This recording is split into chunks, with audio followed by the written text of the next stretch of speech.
Praise the Lord. കർത്താവിൻ്റെ ധന്യതിരുനാമം ഇന്ന് ഈ പ്രഭാതത്തിൽ മഹിമപ്പെടുമാറാകട്ടെ. സർവശക്തനായ ദൈവം നമ്മുടെ ആയുസ്സിനെയും ആരോഗ്യത്തെയും നീട്ടി ഒരു പുതിയ പ്രഭാതം കൂടെ, ആയുസ്സിൽ കാണാത്ത പുതിയ പ്രഭാതം, പുതിയ പുലരി കൂടെ കാണുവാൻ ദൈവമായ കർത്താവ് നമുക്ക് തന്ന എല്ലാ സൗഭാഗ്യത്തിന് കർത്താവിന് നന്മയും നന്ദിയും അർപ്പിച്ചുകൊണ്ട്, അപ്പോൾ തന്നെ ദൈവവചനത്തിൻ്റെ ചുറ്റാകിയിരിക്കുവാൻ കർത്താവ് തന്ന ഭാഗ്യത്തിന് എല്ലാ നന്ദിയും കർത്താവിന് കരയറ്റിക്കൊണ്ട് ഇന്നത്തെ പ്രഭാതം നമുക്ക് ദൈവവചന ധ്യാന ചിന്തയോടെ ആരംഭിക്കുവാൻ ആധാരമായി ഒരു വാക്യം വായിക്കുവാൻ താല്പര്യപ്പെടുന്നു. ഹബക്കൂക്കിൻ്റെ പുസ്തകം 3-ാം അധ്യായം 19-ാമത്തെ വാക്യം. യഹോവയായ കർത്താവ് എൻ്റെ ബലമാകുന്നു, അവൻ എൻ്റെ കാൽ പേടമാൻ കാൽ പോലെയാക്കുന്നു, ഉന്നതികളിൽ എന്നെ നടക്കുമാറാക്കുന്നു. ഈ വചനം വായിച്ചു കേൾക്കുമ്പം പ്രോഫറ്റ് ഹബക്കൂക്കിൻ്റെ ചാപ്റ്റർ 3 വേഴ്സ് 19 ആണ് വായിച്ചത്. ഈ വചനം വായിച്ചു കേൾക്കുമ്പോൾ നമുക്കറിയാം അതിൻ്റെ എൻഡ് വേഴ്സാണിത്, അവസാനത്തെ വാക്യം. ഹബക്കൂക്ക് പാടുന്ന ഒരു പാട്ടാണിത്. ഈ പാട്ടിന് തൊട്ട് മുൻപ് ഹബക്കൂക്ക് കുറേ കാര്യങ്ങൾ പറയുന്നുണ്ട്. ഈ വാക്ക് വായിക്കുന്നത്, യഹോവയായ കർത്താവ് എൻ്റെ ബലമാകുന്നു, അവൻ എൻ്റെ കാൽ പേടമാൻ കാൽ പോലെയാക്കുന്നു, ഉന്നതികളിൽ എന്നെ നടക്കുമാറാക്കുന്നു. ഈ വചനം വായിക്കുമ്പോൾ നല്ല സന്തോഷമുള്ള വാക്കാണ്. കാൽ പേടമാൻ കാൽ പോലെയാക്കുന്നു, ഉന്നതികളിൽ വാഹനം ഓടിക്കുമാറാക്കുന്നു. അതൊക്കെ സന്തോഷമുള്ള കാര്യമാണ്. പക്ഷെ അതിന് മുമ്പുള്ള കുറച്ച് കാര്യങ്ങൾ പറയുന്നുണ്ട്. അതിന് തൊട്ട് മുമ്പുള്ള ഭാഗം വായിക്കുമ്പോൾ അത് ഹബക്കൂക്കിൻ്റെ ആ സാഹചര്യത്തെ എങ്ങനെയൊക്കെ ആയിരുന്നാലും അതിനപ്പുറത്ത് ഹബക്കൂക്ക് ദൈവമായിട്ടുള്ള ഒരു കമ്മിറ്റ്മെൻറ്റ്, ദൈവത്തോട് എങ്ങനെയായിരിക്കും, ദൈവത്തോട് തൻ്റെ മനസ്സ് എങ്ങനെയായിരിക്കും എന്ന് വെളിപ്പെടുത്തുന്നതാണ് ഈ വചനം. അതിന് തൊട്ടു മുമ്പുള്ള വാക്യങ്ങൾ ഹബക്കൂക്ക് പറയുന്നത് ഇങ്ങനെയാണ്: അത്തിവൃക്ഷം കായ്ക്കുകയില്ല, മുന്തിരി ഫലം തരികയില്ല. ഇനി മറ്റൊരു കാര്യം പറയുന്നത്, അതേ ഗോശാലകളിൽ പശുക്കൾ ഇല്ലാതെ പോകും, തൊഴുത്തിൽ പശുക്കൾ ഇല്ലാതെ പോകും, ആട്ടിൻകൂട്ടങ്ങൾ ചത്തുപോകും, ഒരു ഫലവും ഒന്നിനും ഒരു മുൻപോട്ട് ഒരു ഗതിയുമില്ല. എങ്കിലും ഇങ്ങനെയൊക്കെയാണ് കാര്യങ്ങളെങ്കിലും ഞാൻ യഹോവയിൽ പുകഴും. അവിടെയാണ് യഹോവയെ കർത്താവിൻ്റെ ബലമാകുന്നു. ഇതെല്ലാം കർത്താവിൻ്റെ പദ്ധതിക്കകത്താണെന്ന് ഹബക്കൂക്ക് മനസ്സിലാക്കിയ. ഇതിനൊരു കാരണമുണ്ട്. ഹബക്കൂക്കിൻ്റെ പുസ്തകത്തിൽ 3 അധ്യായങ്ങളാണ് ഉള്ളത്. 1-ാമത്തെ അധ്യായം വായിക്കുമ്പോഴറിയാം ഹബക്കൂക്ക് ഒരു നിലവിളിയോടെ ആരംഭിക്കുന്നത്. ദൈവമേ, നീ എവിടെ പോയിരിക്കുന്നു? ദേശത്ത് അതിക്രമം വർദ്ധിച്ചിരിക്കുന്നു, അതേ ഇതാരും കാണുന്നില്ലയോ? ദേശത്തെ അതേ ഗർഭിണികളെ പിളർന്നു കളയുന്നു, അനർത്ഥം വർദ്ധിച്ചിരിക്കുന്നു, അക്രമം വർദ്ധിക്കുന്നു, ഈ അക്രമം കാണുന്നില്ലയോ എന്ന് ചോദിക്കുന്ന 1-ാമത്തെ അധ്യായം. ദൈവമേ, ഇത് കാണുന്നില്ലയോ എന്ന് ചോദിക്കുന്ന 1-ാമത്തെ അധ്യായം. 1-ാമത്തെ അധ്യായത്തിൽ ഒരു ആവലാതി ദൈവത്തോട് സമർപ്പിച്ചിട്ട് 2-ാമത്തെ അധ്യായം തുടങ്ങുമ്പോൾ എഴുതുന്നത്, എൻ്റെ ആവലാതി സംബന്ധിച്ച് എന്തായി തീരും എന്നറിയാൻ ഞാൻ യഹോവയുടെ മുമ്പാകെ കാവൽപ്പുരമുറ്റത്ത് കാത്തിരിക്കുമ്പോൾ. അവിടെയുള്ള വചനമാണ് എഴുതിയിരിക്കുന്നത്, ദർശനത്തിനൊരു അവധി വെച്ചിരിക്കുന്നു, ഓടിപ്പോകുന്നവന് തെളിവായി എഴുതുക, വായിക്കാൻ തക്കവണ്ണം തെളിവായി എഴുതുക. ദർശനത്തിനൊരു അവധി വെച്ചിരിക്കുന്നു, അത് സമാപ്തിയിലേക്ക് ബന്ധപ്പെടുന്ന സമയം തെറ്റുകയില്ല, അത് വരും, വൈകിയാലും അത് വരും, അതിനായി കാത്തിരിക്കുക എന്ന് പറഞ്ഞു തുടങ്ങുന്നത്. അതിനകത്തൊരു ടേണിംഗ് പോയിന്റ് ഹബക്കൂക്ക് കാണുന്നുണ്ട്.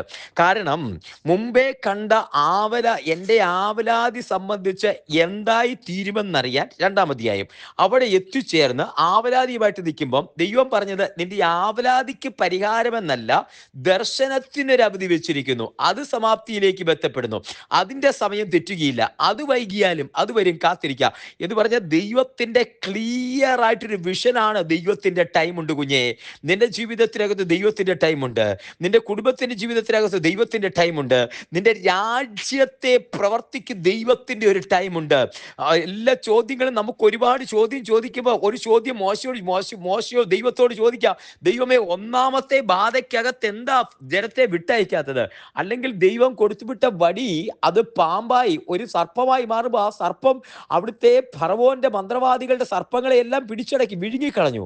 എന്നിട്ടെന്താ ദൈവം അവിടെ ആ 1-ാമത്തെ അത്ഭുതത്തിനകത്ത്, മിറക്കലിനകത്ത് ജനത്തെ വിടുവിക്കാത്തത്? 1, 2 ബാധ, 1, 2, 3 തീർന്നില്ല, 10 ബാധകൾ തുടർച്ചയായിട്ടുണ്ടായി. 10-ാമത്തെ ബാധയ്ക്കകത്തല്ലേ ദൈവം വിടുവിച്ചത്. അവിടെയാണ് ഈ വചനത്തിന്റെ പ്രസക്തി പറയുന്നത്. എൻ്റെ ആവലാതി സംബന്ധിച്ച് എന്താകുമെന്നറിയാൻ ഞാൻ കാവൽപ്പുരമുറ്റത്ത് കാവൽ നിൽക്കുമ്പോൾ എൻ്റെ ആവലാതിക്കല്ല മറുപടി. ദൈവം പറഞ്ഞു, ഒരു പലകമേൽ തെളിവായി എഴുതുക, അതേ ദർശനത്തിന് അവധി വെച്ചിരിക്കുന്നു, അതേ അതെ, അത് അത് സമയം തെറ്റുകയില്ല.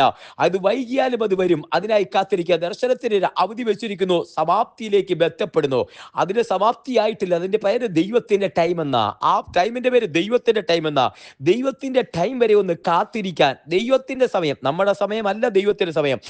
അതുകൊണ്ടാണ് പ്രവാചകൻ വിളിച്ചു പറഞ്ഞത്, നിന്റെ വഴിയല്ല എന്റെ വഴി, നിന്റെ വിചാരമല്ല എന്റെ വിചാരം, ആകാശം ഭൂമിക്ക് മീതെ ഉയർന്നിരിക്കുന്നത് പോലെ നിന്റെ വഴി അതെ ദൈവത്തിന്റെ വഴിയോട്, നിന്റെ വിചാരം ദൈവത്തിന്റെ വഴിയോട് ഉയർന്നിരിക്കുന്നു. നമ്മുടെ പദ്ധതി അല്ല കുഞ്ഞെ, നമ്മുടെ വിചാരമല്ല ദൈവത്തിന്റെ വഴി. ഇന്ന് ഈ പ്രഭാതത്തില് ഈ സന്ദേശം കേട്ടുകൊണ്ടിരിക്കുമ്പോൾ ആവലാതി സംബന്ധിച്ച് എന്തായി തീരുമെന്നറിയാൻ അതേ കാത്തിരിക്കുന്ന കുഞ്ഞെ, ദൈവത്തിന്റെ ടൈമിലേക്ക് ആ ദർശനം ബന്ധപ്പെട്ട് പോയിക്കൊണ്ടിരിക്കുക, സമാപ്തിയിലേക്ക് ബന്ധപ്പെട്ട് പോയിക്കൊണ്ടിരിക്കുക. അവിടെ എഴുതിയിരിക്കുന്ന പ്രത്യേകമായി ശ്രദ്ധിക്കണം. വൈകിയാലും നിന്റെ നിന്റെ നിന്റെ ആ ടൈം അനുസരിച്ച് വൈകിയാലും അത് വരും. അതിനായി കാത്തിരിക്കുക. ദർശനത്തിന് അവധി വെച്ചിരിക്കുന്നു, സമാപ്തിയിലേക്ക് ബന്ധപ്പെടുന്നു. സമയം തെറ്റുകയില്ല, വൈകിയാലും അത് വരും. അതിനായിട്ട് കാത്തിരിക്കാം. ഈ കാര്യങ്ങൾ കഴിഞ്ഞിട്ട് താഴോട്ട് വായിക്കുമ്പോൾ അതേ അതിമനോഹരവും എന്നാൽ ആവർത്തിച്ച് പുതിയ നിയമത്തെ പറയുന്നതുമായ ഒരു വാക്ക് തമ്പുരാൻ ഹബക്കൂക്ക് എന്ന പ്രവാചകന് കൊടുക്കുന്നുണ്ട്. ആ വാക്കാണ് പറയുന്നത്, എൻ്റെ നീതിമാൻ വിശ്വാസത്താൽ ജീവിക്കും. ഹല്ലേലൂയ. അതേ ഒരു വാക്കുണ്ട്, നീതിമാൻ വിശ്വാസത്താൽ ജീവിക്കും. ഒന്നും കണ്ടിട്ടല്ല, സാഹചര്യങ്ങൾ മുഴുവൻ എതിരാകുമ്പോൾ, സാഹചര്യങ്ങളെല്ലാം കൊള്ളാം എന്ന് പറയുമ്പോൾ എല്ലാവർക്കും നല്ലതാ, അത് ആർക്കും ബുദ്ധിമുട്ടില്ല. എന്നാൽ സാഹചര്യങ്ങൾ എതിരാകുമ്പോൾ നീ എങ്ങനെ പ്രതികരിക്കുന്നു? ഇത് ദൈവം നിന്നെ നോക്കുക, പിശാച് നോക്കിയ സാഹചര്യങ്ങളെല്ലാം പ്രതികൂലമാകുമ്പോൾ കുഞ്ഞെ നീ എങ്ങനെ പ്രതികരിക്കുന്നേ? അവിടെയാ പറയുന്നത്, എൻ്റെ നീതിമാൻ വിശ്വാസത്താൽ ജീവിക്കും. ഇത് പുതിയ നിയമത്തിൽ ഗലാത്യ ലേഖനത്തില്, അത് എബ്രായ ലേഖനത്തില്, റോമാ ലേഖനത്തില് ആവർത്തിക്കുന്ന വാക്കാണ്, എൻ്റെ നീതിമാൻ വിശ്വാസത്താൽ ജീവിക്കും. ഹബക്കൂക്കിനോട് തമ്പുരാൻ പറഞ്ഞു, കുഞ്ഞേ നീ എങ്ങനെയാണ് ഈ ആവലാതിയും കാര്യങ്ങളും ബുദ്ധിമുട്ടും ഒക്കെ പ്രതിസന്ധിയുടെ എങ്ങനെയാണെന്ന് ചോദിക്കുമ്പോൾ അതിനിടയ്ക്ക് തമ്പുരാൻ അതേ ഹബക്കൂക്കിനോട് പറയുന്ന വാക്കാണ്, നീതിമാൻ വിശ്വാസത്താൽ ജീവിക്കും, എൻ്റെ നീതിമാൻ വിശ്വാസത്താൽ ജീവിക്കും. ഇന്ന് ഈ വചനം കേട്ടുകൊണ്ടിരിക്കുമ്പോൾ കുഞ്ഞെ നീ ദൈവസന്നിധിയിലേക്ക് ഒന്ന് സമർപ്പിച്ചേ. നീതിമാൻ, എൻ്റെ നീതിമാൻ, ദൈവത്തിന്റെ നീതിമാൻ വിശ്വാസത്താൽ ജീവിക്കും. അതിന്റെ അവസാനമായപ്പോഴത്തേക്ക് ഹബക്കൂക്കിന്റെ ഒരുറപ്പ് ഇതാണ്. ആ ദൈവസന്നിധിയിലേക്ക് ചെല്ലുന്ന ഒരു ഭക്തന്റെ ഉറപ്പ അവസാനത്തേത്. 1-ാം അധ്യായം ആവലാദികള്, ദൈവം കാണുന്നില്ലേ, ദൈവത്തോടുള്ള കംപ്ലൈന്റ്. 2-ാം അധ്യായം ദൈവത്തിന്റെ ദർശനം എഴുതാൻ പറയുന്നത്, ദൈവത്തിന്റെ ടൈം പഠിപ്പിക്കുന്നു, അതിനകത്തൊരു ഉറപ്പ് കൊടുക്കുന്നു, നീതിമാൻ വിശ്വാസത്താൽ ജീവിക്കും. 3-ാമത്തെ അധ്യായം അവസാനിക്കുമ്പോൾ ഹബക്കൂക്ക് എഴുതി നിർത്തുന്നു, അത്തിവൃക്ഷം തളിർക്കയില്ല, മുന്തിരി അനുഭവം തരികയില്ല, ഗോശാലകളിൽ പശുക്കൾ ഇല്ലാതെ അതേ പശുക്കൾ ഇല്ലാതെ പോകും, ആട്ടിൻകൂട്ടം ചത്തുപോകും, എല്ലാം പ്രതികൂലമാ, എങ്കിലും ഞാൻ യഹോവയിൽ പുകഴും. എനിക്ക് മനസ്സിലാകാൻ നമുക്കറിയേണ്ടത്, എവിടുന്ന് കിട്ടി ഹബക്കൂക്കെ ദൈവഭൃത്യനെ ഈ ശക്തി? അതാ ശക്തിയാ 2-ാമത്തെ അധ്യായത്തിൽ പറഞ്ഞേ, എൻ്റെ നീതിമാൻ വിശ്വാസത്താൽ ജീവിക്കും. ദൈവത്തിന്റെ കൺഫ്രണ്ടേഷൻ കിട്ടിയാൽ ബാക്കി സാഹചര്യങ്ങളെ എല്ലാം നമുക്കൊരു കാര്യമല്ലാതായി മാറുകയെ. സാഹചര്യങ്ങൾ കാര്യമാകുന്നത് എപ്പോഴാണെന്നറിയാമോ? നമുക്ക് ബുദ്ധിമുട്ടുണ്ടാക്കുന്നത് എപ്പോഴാണെന്നറിയാമോ?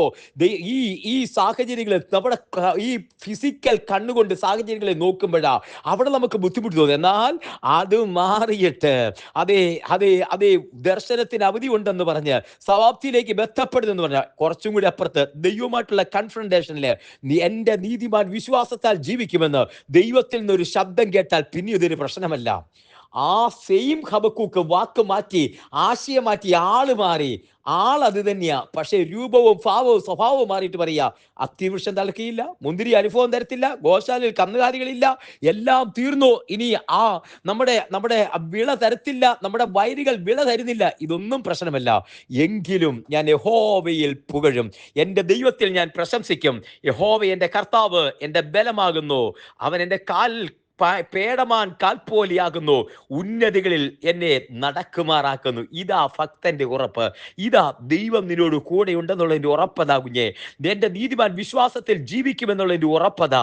ഇന്ന് ഈ ഉറപ്പോടെ ഈ ദിവസം ശക്തിയോടെ ഉറപ്പോടെ കർത്താവിനോട് കൂടെ നടക്കാൻ ദൈവ ശക്തി നൽകട്ടെ. ഒരുമിച്ച് പ്രാർത്ഥിക്കാം. സ്വർഗീയ കർത്താവേ, ഈ സന്ദേശം കേൾക്കുന്ന എല്ലാവരെയും അങ്ങയുടെ നാമത്തിൽ അഭിഷിക്ത അധികാരത്താൽ അനുഗ്രഹിച്ച് പ്രാർത്ഥിക്കുന്നു. കർത്താവ് കൂടിയിരിക്കുന്നതിനായി നന്ദി പറയുന്നു. തൃക്കരങ്ങളിൽ സമർപ്പിക്കുന്നു. യേശു കർത്താവിന്റെ കരം കൂടിയിരിക്കുന്നതിനായി സ്തോത്രം. പിതാവിന്റെയും പുത്രന്റെയും പരിശുദ്ധാത്മാവിന്റെ നാമത്തിൽ ജനത്തെ അനുഗ്രഹിച്ച് പ്രാർത്ഥിക്കുന്നു. തൃക്കരങ്ങളിൽ സമർപ്പിക്കുന്നു. പ്രാർത്ഥന കേട്ടിരിക്കാൻ സ്തോത്രം. എല്ലാ മാനവും മഹത്വവും എടുക്കും യേശുവിൻ നാമത്തിൽ തന്നെ. ആമേൻ, ആമേൻ, ആമേൻ. കർത്താവ് എല്ലാവരെയും അനുഗ്രഹിക്കട്ടെ. ദൈവം കൂടിയിരിക്കട്ടെ. Garh bless you. നാളെ നമുക്ക് വീണ്ടും കാണാം. അതുവരെ ദൈവത്തിന്റെ കൃപയ്ക്കുള്ളിൽ മറക്കട്ടെ. Thank you so much.